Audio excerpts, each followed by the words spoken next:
What is going on? You are listening to TAGSPodcast, aka Talk About Gay Sex Podcast. This is episode 451 of the OG Sex Positive Podcast, celebrating 6 years of podcasting. I'm your host, Stevie, alongside Lincoln. How you doing, Lincoln? I'm doing great. It's good to hear your voice. Absolutely. And of course, always rounding us out is Kodi, Maurice, Doggette. How the hell you doing over there in Brooklyn? Hello, darling. You can't see me, but I just put my hair to the side, my long, luscious locks, darling.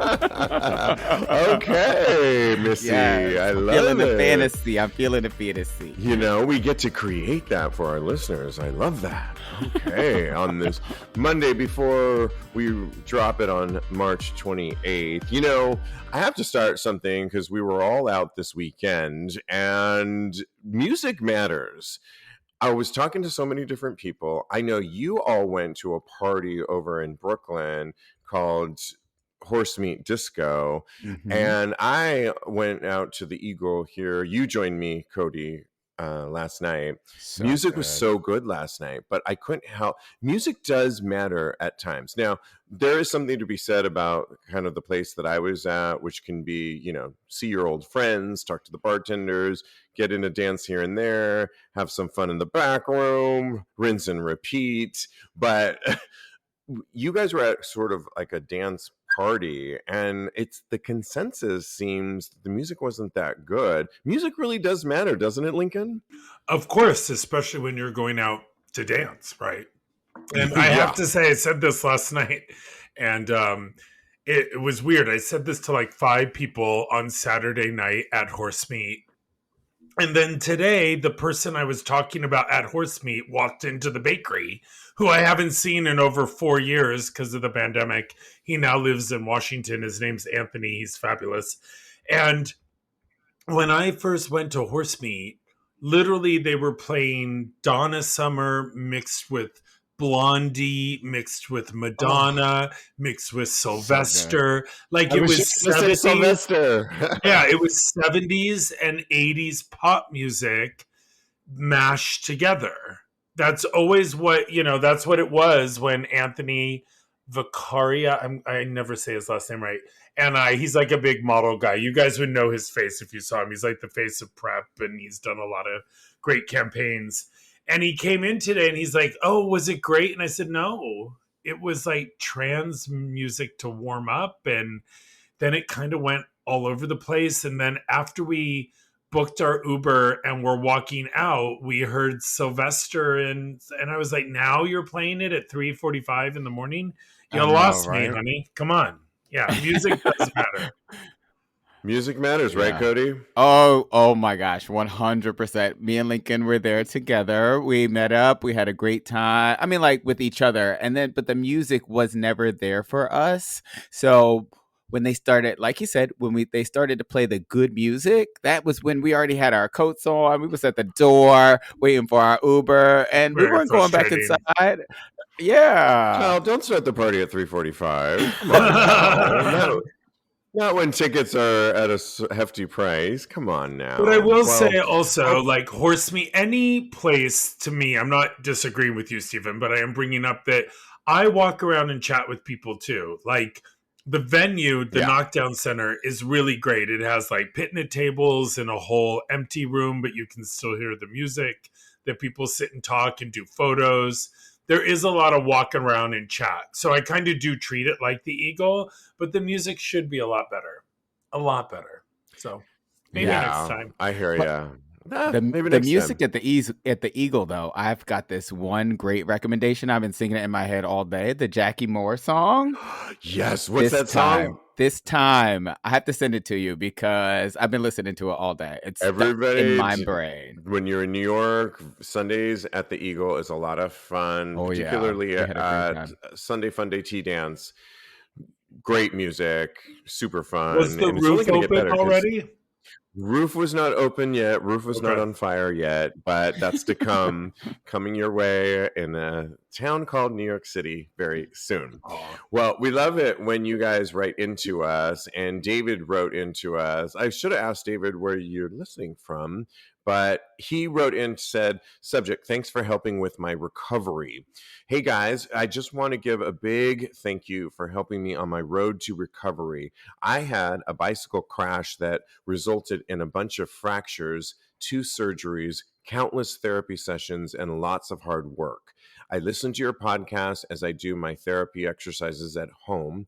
You give me something to look forward to, and you get me through the pain.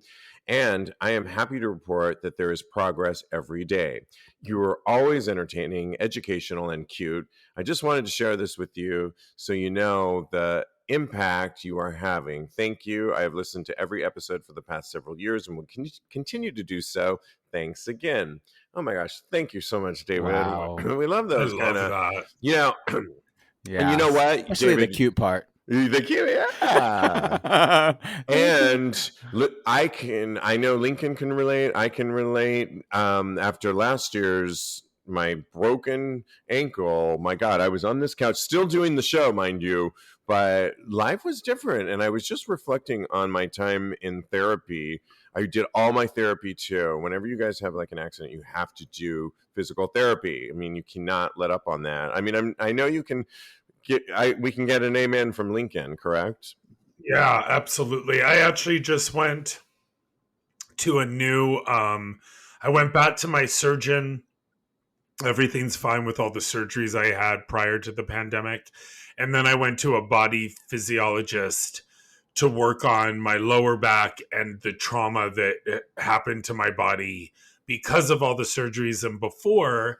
And I've started physical therapy again because I realized that when I had this, I don't know if I've said this on the show, but when I had the second hip replacement replaced again, so I've actually had 3 hip replacements in my life. I came out of people came here for physical therapy, but it was, fine. And then I started at a physical therapist on March 1st of 2020. Oh, so I literally had okay. a week and a half and everything was shut down. So I came home and did it at home. And then I jumped into teaching when classes started up again. And certain things are just not firing like they should be. And I went to 2 physical therapy appointments and I already feel a difference. So it's amazing what the body can do when you do the right things to it. Absolutely. Agreed. Well, thank you, David, for writing in. You can always write into us. Go to TAGSPodcast.com. Okay, so much to talk about. But first, we got to shout out to Madonna, who just added a Nashville tour date. So we all know she's on about to embark on her celebration tour. And she just added a Nashville tour date. Why, you ask? Because she's calling out anti-LGBTQ state laws and don't fuck with the drag queen. So the celebration tour with her opener, so she's going to be opening up with Bob the drag queen. And I know, Kodi, you're super excited about that. Yes. Legendary. Grows to 80 dates in North America and Europe now. And she did it all because of weeks after Tennessee Governor Bill Lee signed a law restricting drag queens in the volunteer state. Tennessee Senate Bill 3 creates a new felony offense for anyone engaging in an, quote, adult cabaret performance on public property or any location where the performance could be viewed by a person who is not an adult. And in announcing her plans to perform at the Bridgestone Arena on December 22nd, one of 9 new shows added to the sellout tour that now stretches to 80 dates across North America and Europe. So pretty cool, Lincoln. We got to start with you on this one. What did you think that she is using her tour like she always does to send a message? I think it's great. Of course, I think it's great. How could I not? How could anyone not? And I really hope that this tour is extremely successful for her. I've seen a lot of the recording of Taylor Swift's tour. online, Uh-oh, and a lot of the graphics and a lot of the visuals, and I am not a Taylor Swift fan, so there is no connection to the music. My But friend just texted me. My friend just texted me about that, and he said, "You're not a Swiftie." And I'm Oh. like, I could be if you create a playlist. Maybe we do not want to every make the time Swifties every upset. time someone says that, I think of like a Swiffer that picks up dust, and it just is not the best. Oh That's It's so bad. no! It's basically so it, bad. basically. That's all I see is this little pole with a white napkin on top. I'm a Swiftie. Oh Anyway, my God. We and just I know I'm lost offending a people. I don't mean to 100. offend people. You attacked Madonna, not me. It's fine. I'm just not into it. But the graphics and some of the, it's a big touring time with Beyonce and Pink and Taylor Swift and Madonna and Depeche Mode, which Janet. I'm really excited about. Janet, which I'm really excited about. Janet. So Yep, thank it's you. going to be a great it's going to be a great year, just like on Broadway right now. There's a lot of great art coming out because it's finally coming back. Billy Porter. Billy Porter's on going on tour, tour. by the way. Yeah, he's going to be at the Beacon. So that it's going to be an That's exciting so time, exciting. and I think Madonna will hopefully start closer to on time, and we'll have a really great, fun show. That's all I'm saying. Kodi, what do you think about her playing? What do you think about Madonna playing in Tennessee? First of all, I'm in love with Lincoln Shade today. He's just spreading it wide, and I love it. It's thick, it's wide. I love it. Bring it on. I love it. I'm going to be laughing all this entire episode, I feel like. So, yes. About going to Madonna. I love her. This is how you are an ally. This is how you're an advocate for underrepresented communities like the LGBTQ plus community. I got to include that plus. Come on now. She's been doing this forever. She has a drag queen on her tour opening up for her. She is one of the girls. She is a true and tried ally, and I'm so proud of her. Thank you so much, Madonna, for all that you do for us.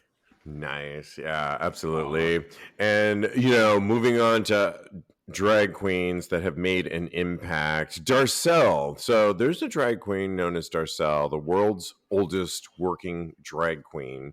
Not my words. Died at 92. Wow. And just recently, Darcel died Thursday, was crowned the world's oldest drag queen performer in 2016 by the Guinness Book of World Records, and was entertaining audiences up until the very end. And as a performer, Darcel was known for hosting the longest running drag show on the U.S. West Coast. Offstage, Cole, an Army veteran, championed LGBTQ plus rights and charitable organizations. Oh my goodness, Darcel, rest in power. My goodness, that's so cool. So 92, that's pretty good. And doing it until the end. That Till is the so end. beautiful. Yeah, that's I think Yes. probably the thing that and made it into the Guinness Book of World Records too. So That's really take cool. that, right wing, and my goodness. So we're going to be talking a little bit more about what's taking away our rights and in a little bit later, but we do have to do a little bit of not warnings, but there are a couple stories that are kind of back to back, starting with Grindr for our international audience. So Grindr's warning in Egypt that warns that Egyptian police may be using fake accounts to trap users. So Grindr, like I said, warning that police are allegedly using fake accounts to entrap those seeking dates on the platform after a spike in arrests of LGBTQ people last weekend.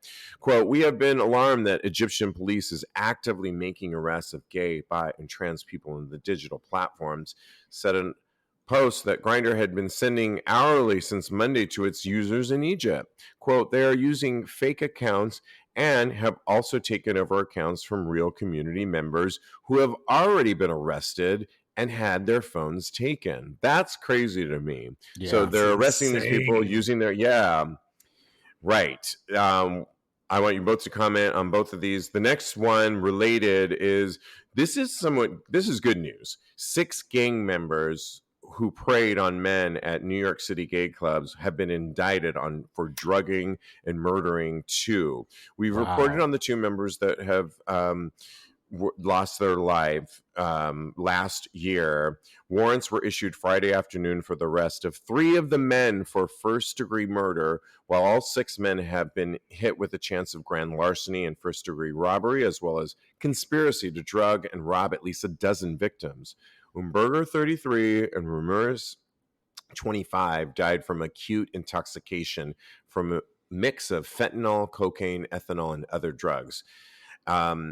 This is really good news because we've been talking about this latter story for a while now of people going into New York clubs and drugging, luring people outside, whether it was for drugs or for other parties, drugging them, putting their face up to the phone, getting into their phone. Sometimes there were stories of guys having 10, 20,000 in their accounts. And I believe it was this story.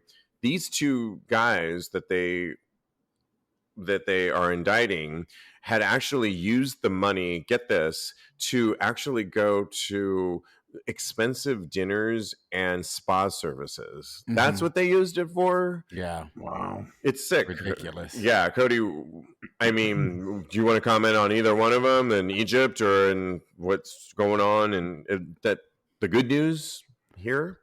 Well, I just want to say that I'm happy that they caught the people and we can all breathe a little bit easier. I don't know if we can necessarily relax because there are still predators out there, and they may not be out there all the time trying to get us constantly, but I feel like, people, ne'er-do-wells are going to be out there no matter what and where you are. So just please be careful.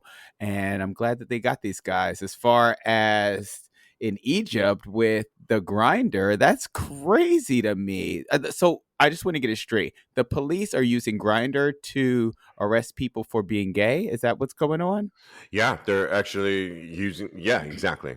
That is insane to me. I can't imagine going and to what I feel is a safe space and having it used against me to prosecute me for me being who I am. So my heart and my prayers go out to those people over there in Egypt that are having to deal with this type of persecution.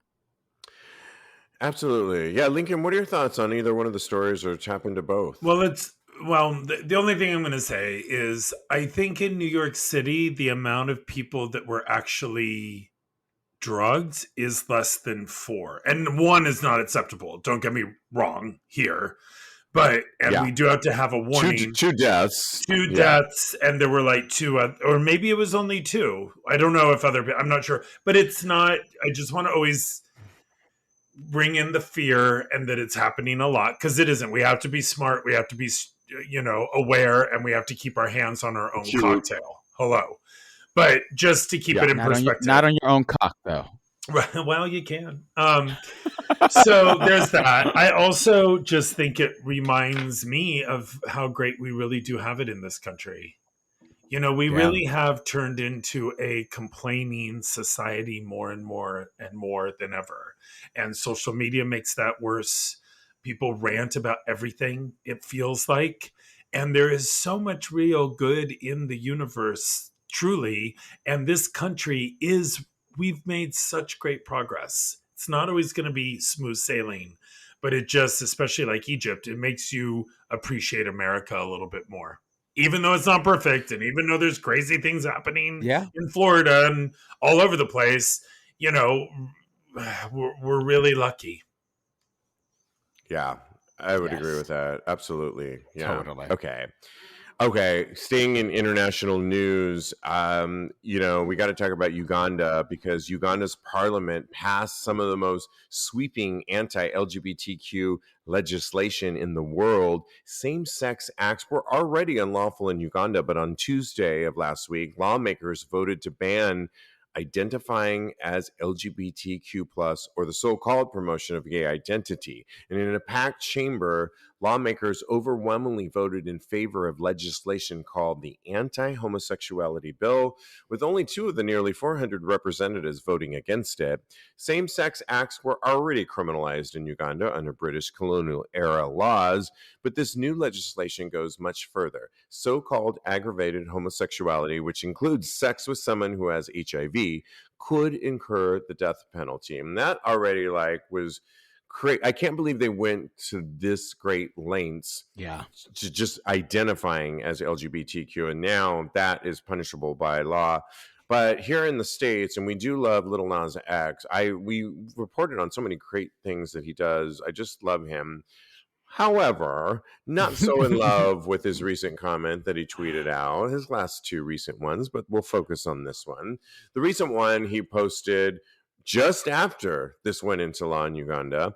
Where do the gays be in Africa? I want to come there. And, it shocked so many different people, and many of our people calling it insensitive, especially after Uganda announced the harsh punishment of even identifying as being LGBTQ. Somebody else wrote, the gays in Africa are in hiding most of the time. They are not like this and don't want you putting a target on their backs. Somebody else wrote, I can't believe the ignorance that gets called influence these days. Kodi, what were your thoughts about Uganda, and then, of course, with Lil Nas X? Yeah, this is just kind of insane to me because it's like they're actually trying to they are actually outlawing our existence in these countries. And it is just mind-blowing, mind-boggling. The only country that I see that has some progressive views as far as LGBTQ plus people are concerned is South Africa. They actually have same-sex marriage instilled there in that country. But it's just really, really sad. And as far as Lil Nas X and that tweet, sir, please, I need for you to be able to catch up on the news and make sure that you are, aware of what's going on before you tweet something. I know that he likes to push the envelope a little bit, but this was just too far, and it really screams of insensitivity, and I'm not with it. So I think, I hope it's pedaling back just a little bit and apologizes, because I don't think he meant any harm about it, but I just think that it was the wrong time and the wrong message. Yeah, it's interesting because, Lil Nas X is in a period right now. He has such an influence in music in general. He is one of the LGBTQ plus artists today that is really huge. And that is a big feat in and of itself. But I think, with that comes responsibility on what you put out there. And like you said, Kodi, keep up with the news. And this is insensitive to what's going on in Africa. Why are you going to say that when people could die just for identifying as LGBT? You have freedom and rights as Lil Nas. You have way more freedom and rights than many of us will ever see. And you're going to put that out there like that? No, not cool. I don't know, Lincoln, what were your thoughts when you heard about Uganda or Lil Nas X's comments? One question I have, and again, very ignorant here. Africa's a big place and Uganda is just part of it. Correct? Yeah, Uganda is just a country on the continent. Yeah, right, exactly. I've been to South Africa. It is. I've been to Johannesburg. Very freeing. I mean, not freeing, but I had a great time going out there, but not in Uganda there. Right. So, like, Jamaica's not the most friendly place to gays. Not this bad, not to this degree. So, I do think it's obviously horrible, and I circle back to the point I made with the last story, which is we're so grateful to be in America. And I hope that things turn around there as soon as possible. I don't think Lil Nas X did any favors to this story. I don't know how often he watches the news. It could just be bad timing. I'm hoping that it's just bad timing and that he does dial it back and apologize for it. But it's just, sad. People just want to live their lives and love one another. So it's just sad. Yeah, absolutely.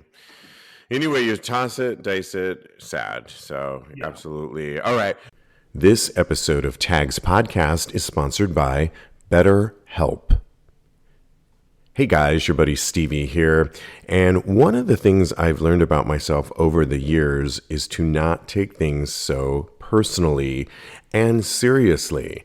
I have become less reactive because there was a time when I was very sensitive and any little thing could trigger me into getting into an argument or having my feelings hurt. And it just wasn't proving to be a successful way of handling myself.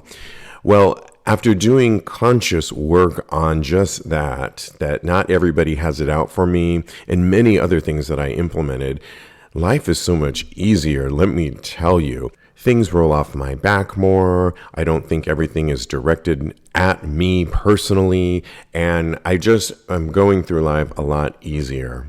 Getting to know yourself can be a lifelong process, especially because we're always growing and changing. But I really believe change is good. Take my case. I consciously made a change in my life because the way I was going just wasn't productive. I was alienating people. And now I have such productive, loving relationships, and things don't bother me as much as they used to. Therapy is all about deepening your self-awareness and understanding. Sometimes we don't know what we want or why we react the way we do until we talk through things. BetterHelp connects you with a licensed therapist who can take you on that journey of self-discovery from wherever you are. I think I've shared this on the show before, but when I was in couples therapy for my long-term relationship, it was one of the best decisions we could make as a couple. For one thing, we just weren't seeing eye to eye, and we mostly were not communicating. It took a therapist to really have us each state what each of us was trying to say in a very safe environment. It was a productive experience for both of us, and I think we both came out of that with such a stronger communication and, more importantly, respect for each other. If you're thinking of starting therapy, give BetterHelp a try. It's entirely online, designed to be convenient, flexible, and suited to your schedule. Just fill out a brief questionnaire to get matched up with a licensed therapist and switch therapists at any time for no additional charge. Discover your potential with BetterHelp. Visit betterhelp.com/tags today and get 10% off your first month. That's BetterHelp, HELP.com/tags, TAGS. I'm really interested in this next story on if you guys use this tactic, but there's a I don't know if it's a word going around called hardballing. And what it means is the premise is simple. Be very clear about what you want from the beginning in a relationship. So, in other words, for all people looking for love, this tactic is called hardballing, and you kind of treat it like a job interview where you essentially say all the things that you expect and want in this relationship, essentially. This is simply a romantic relationship. You lay out all those things. Hardballing can also sound entitled, according to some people, because you're really putting out all those things out there. For those set on finding their forever mate, this doctor said, I think it's about trying to find a medium place where you can say that you are really only interested in finding a compatible long-term partner, but you don't make your statements so specific. Hardballing, you do make it very specific, like a laundry list. I'm curious to see with you two who are in long-term relationships, did you hardball Lincoln with Pita, your fiance, and say, this is what I'm about? This is, you got to take my class if you date me. No, he does, but that's not part of my hardball. I think I kind of did. Because remember, I don't know if you remember this. I kind of felt like the answer was going to be yes. Yeah, I'm getting older, and I'm realizing, like we all are, but I'm realizing I don't want to spend time with people I don't really like anymore because I only have so much time left. I don't want to do a job that I don't love anymore because I only have so much time left. So why not just be around the people that understand? I'm tired of justifying my life and justifying who I am or trying to explain who I am. That was for my 20s and my 30s. We're beyond the 40s at this point. It's time to be with people who see you for who you are, and why pretend like I can cope with things I don't really like when there's someone else out there. So being direct has never been my problem. Yeah, I mean, it worked for you. I mean, my gosh, you have a fiance, so I think the stars were aligned with you, and that's really cool. I don't know, Kodi, did you hardball with Joe on things that, certain things that you have to have on this thing and certain things you will not tolerate? I thought we were talking about something else. You said hardball, and I I was know, like, right? It I could try sound to like something hardball else. him. I try to hardball him as much as possible. But no, we're talking about actually. Yeah, no, I'm not the hardball one. Joe is the hardball Okay. Well, I one. wasn't gonna say anything, but I mean, you don't need to. I put it all out there on Front Street, y'all. I do think that I have certain conditions of satisfaction because, like Lincoln was saying, as you grow older and you become more accustomed to being in a relationship and what is acceptable for you and what is unacceptable for you, you do kind of line out what you want out of a relationship. And the more you put that out there and you make that something that's you make it known that that's something important to you in your relationship, the better off your relationship will be in the long run. So I do think that I hardball on certain things, but other things I'm very easygoing about. yeah, I mean, here's the thing about it. I mean, I think I change all the time, every Yeah. year, but I do agree with hardballing if there's certain things in life that you really want. So, say, for example, you really want children, kids, right? Yep. Well, you need to put that out there, I think, earlier on because that's a biggie for so many people. I Somebody once recently told me, Steve, I think you would be a great dad. And I'm like, you know what? I agree. I Not in agree. my wheelhouse right now. And I don't think that's where I'm headed. But I do think I could be a good dad. But if somebody told me that they really wanted children, I would be like, well, you know what? We should probably like finish this lovely cocktail and part ways. And you know what? And maybe I'll be a great uncle, but not in my wheelhouse. And so I just think there's certain like tried and true things that are really important. But for other things, like I think it's slim pickings out there if you really want to date. When I'm going on a date, the last guy that I was dating didn't drink very much. Well, guess what? I like a cocktail. I'm drinking some wine right now. But you know Ooh. what? It wasn't a biggie for me. I just thought that's okay as long as he doesn't mind that I have a glass of wine or two per night and I do like, then I'm going to like forego that. So I do think you got to be flexible because you're not going to find everybody. You might find somebody that likes Taylor Swift and you like Madonna. But Girl. there's a Beyonce concert to be had, and there's Janet Jackson and Billy Porter, and oh my gosh, there's so much Yeah. going on out there that how are you ever going to be aligned with the stars? So Well, the only thing Yeah, I I will hear say you. is that there were, sorry I interrupted you, but I'm going to do it No, you're no, not fine. at Go all. ahead. is that I might have been very hardball about certain things, but those things are now not as important. So they've kind of Oh, shifted in my mind. Like I was like, oh yeah, I want to go do these parties in Berlin, and I don't want to ever give up Bear Week in P Town, and I don't want to ever give up this and that. And in all honesty, the pandemic kind of shut down a lot of those things. So we were going to go to those things together, and it couldn't happen because the pandemic stopped them. And now they don't seem quite as important anymore as they used to. So I do think certain things kind of shift as you mature in the relationship with the person that you found. So I'm all for hardballing and telling people what you want and only getting what you want. And there's a big difference between having kids and not having kids. Don't get me wrong. But Yeah. yeah. that glass of wine might not be as important to you after a while.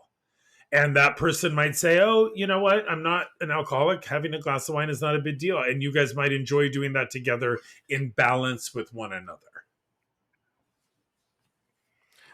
is my Yeah. take. Yeah. And I think what one of the therapists said is maybe not hardballing, but softballing. And I kind of Yeah. like that. And yeah. Did you have one more comment, Cody? I Yeah, felt like I you. was just gonna say that if I feel like if you hardball the type of lifestyle that you want to lead, and you kind of because relationships are all about compromise, so you have to compromise on the other things that are in life that maybe you do a certain way that this other person doesn't do a certain way. So yes, hardball for having kids or I don't know, the type of job that you want to have, but the things like washing the dishes this way, or fold the way you fold your clothes. Oh my God, me and Joe got in this argument about folding clothes. It was not cute, but I mean, you have to learn to let these things go, and everything is a compromise in a relationship.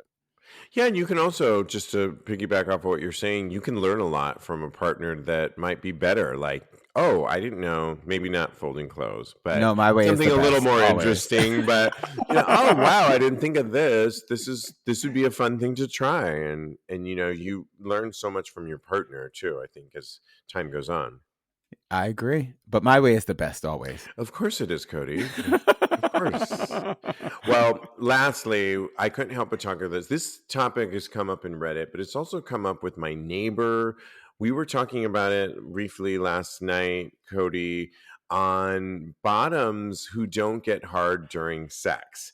And I couldn't believe I found the Reddit threads that supported it. But my neighbor was recently telling me that he felt that as a top, whenever he had a guy come over, a bottom, and they wouldn't get hard, but they would have this great sex, he took it very personally. He took it as though, like, what's going on? And he was telling me, and I was saying, you know what? I think there are a lot of bottoms that just don't always get hard, but they are, believe me, enjoying the experience. And he has taken it very personally to think that, I don't know, if you're not hard, you're not interested in what's going on. Well, it recently popped up on a Reddit thread, and I had to send it to him. One wrote, bottoms who don't get hard during sex. Hey guys, I just wanted to know how you feel about bottoms who don't get hard while getting fucked. I'm mostly a top, but I dabble in the bottom game. The thing is, I don't get hard while it's going on. Even during the foreplay rimming, it just doesn't do anything. Part of me thinks it's a dominant thing, that my body is in, quote, getting used mode. Anyway, I just want to know what you think about people like that, and if it's a turn off or anything. And people had a lot to say, and let me just piggyback it off of another one that wrote, why do I lose my erection during anal? And people wrote in, your body moves its focus from one area to the next. One interesting thing, and I was telling my neighbor before he invited me over down the hall for a drink, and we were talking about this, and I explained to him, one Reddit threader wrote, as a top, this guy wrote that when I'm fucking my bottom, the anal region relaxes, like the muscles relax. So he encourages his bottoms to kind of come earlier on, because if they're going to like fuck all night long, get it out of the way sooner, because as the anal muscles relax, you may not be able to come. So do it earlier on. And sometimes they refuse because they don't want to like come too early on. But I've come early on and then continued to have great sex all, for hours afterwards. Maybe not hours, I'm bragging, but but I don't know, Lincoln, what are your thoughts on this whole conversation about, do you need your bottom to be hard and erect? Does it matter to you? What are your thoughts? No, of course not. It's not the way people are built at times. Sometimes the moment a person starts doing anal, then their dick can't stay hard. It's not personal. It's certainly not an editorial if they're stimulated or not. I've seen toy videos, fisting videos, every video in the world, and it's very rare, unless you're on some hardening substance like Viagra or something, that it's going to stay hard. I don't think the body really works that way usually. So to me, it's more common that a bottom is not hard than they are. Like when they stay hard, I'm always like amazed. I'm like, wow, that's cool that you can do that. I certainly cannot. You're a unicorn. Right, exactly. I mean, it is an interesting theory, Kodi, because yesterday, we were out and I stayed a little bit later for extracurricular activities, and I was so horned up with some of the stuff I had. I did not come, and TMI here, but hey, we're a sex podcast. I played with my dildo later, and I was hard with the dildo, and it, but I was also hard recently because I was like thinking of my neighbor, and I was like, wait a minute, am I hard when I get fucked? I don't know. And then I was like, no, I'm hard. some of the time, but not all the time. No. So it's I told my neighbor to relax and not take it so personally. And no, one guy actually wrote, Kodi, on one of the comments that he doesn't even, when he's bottoming, he doesn't even really think of his dick. It's his ass is the sexual organ. Wow. Totally. That is amazing. Totally. That is so interesting to me. I think that when you have sex, as far as me bottoming and, being hard, I'm not quite sure if I've been hard before. I think that think back to 1994. Oh my gosh, it's been so long. I think that I was soft when I was getting fucked, but I've had sex with plenty of bottoms, and some of them are hard or some of them are soft, and it doesn't really matter to me as long as they're having a good time. And there are other telltale signs that can really guide you down the right road, tops, to let you know that your bottom is having a good time. So as long as you are having a good time as a bottom and you are enjoying that big dick up your butthole, then you go right ahead and don't feel the pressure to be hard. And like you said, Steve, sometimes the bottoms don't even come. I think that every time that I've had sex, though, the bottom has come. But whatever, it doesn't matter. I just think sometimes they pre-cum too, and that's just the whole thing. See, so there's so many signs out there. So have a good time, have the most sex that you can, and just be safe. Absolutely. And just to give a caveat to my neighbor who said, he thinks he will have that conversation in the future, like, hey, do you do this? Do you not? So that, because I think for whatever reason, I think his feelings were kind of like not hurt, just kind of wondering, are they enjoying themselves? But if they're moaning, I think they're enjoying it. That's your telltale sign. So. And the squirming too. I'll tell you. Oh yeah. Oh my gosh, so much fun, you guys. We couldn't end the show though without congratulating our co-host Lincoln. Lincoln, congratulations for last week's Knicks game where you were celebrated for the protein bakery. We saw some of the videos. I mean, what was that moment like, just in a nutshell, if you could just share with our listeners? Sure, it was really fun. Chase Bank, in conjunction with the Knicks in Madison Square Garden, featured Protein Bakery as a small LGBTQ plus owned business in New York City. Long live New York City and small businesses, which are the lifeblood of this city, and so many have gone out of business. So it was such a privilege and an honor to be I got a grant from my business. They also gave me a chunk of money to do whatever I wanted on game night, and game night was March 20th, and we passed out 5,000 Protein Bakery items to the crowd. We had a booth with my story to the right and the left of me in the booth, and then they did a full photo shoot with me and an interview, which they printed and put next to me on the booth. But then they also put it up on the Jumbotron at the garden and announced it over the loudspeaker. So it was very, humbling, and also it was humbling, but it was also very reassuring of all the work. I mean, I've had this bakery for 20 rewarding years. You know what I mean? Yeah. It was like, wow, hard work pays off, and this feels good. And you recently guested on a podcast. What can you tell us about that, and where can people find it? There's a podcast called Someone's Thunder podcast, and they feature actors and performers and people that are personalities and kind of let them share their story. And I had a great interview for almost an hour with the two women that run the podcast, Angela Pierce and Stephanie Clapper. And one of them's an actress, one of them is a casting person, and just really, really a fun little chit chat. But I will say, I got off of it and I was like, did I talk about gay sex at all during it? Because I'm so used to doing that. I turned the conversation back to anal without really realizing it, and I did not. So I'm happy to say I did not. All right. Ooh, Nice. No, I'm good. Yeah. I know. How dare I, right? Thanks, buddy. Yeah, absolutely. Oh my gosh. Well, thank you. You can always follow Lincoln. You can follow him on his Protein Bakery. Just go to Instagram at Protein Bakery and follow his personal account at Mad Lincoln.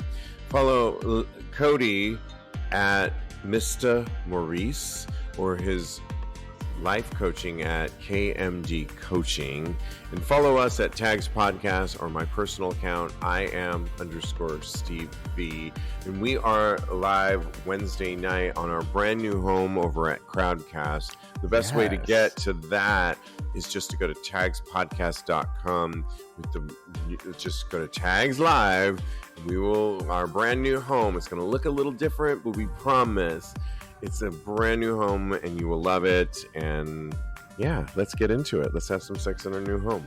Let's christen it. Oh, yeah. And in the meantime, you guys, let's continue to have hot gay sex. Lovely.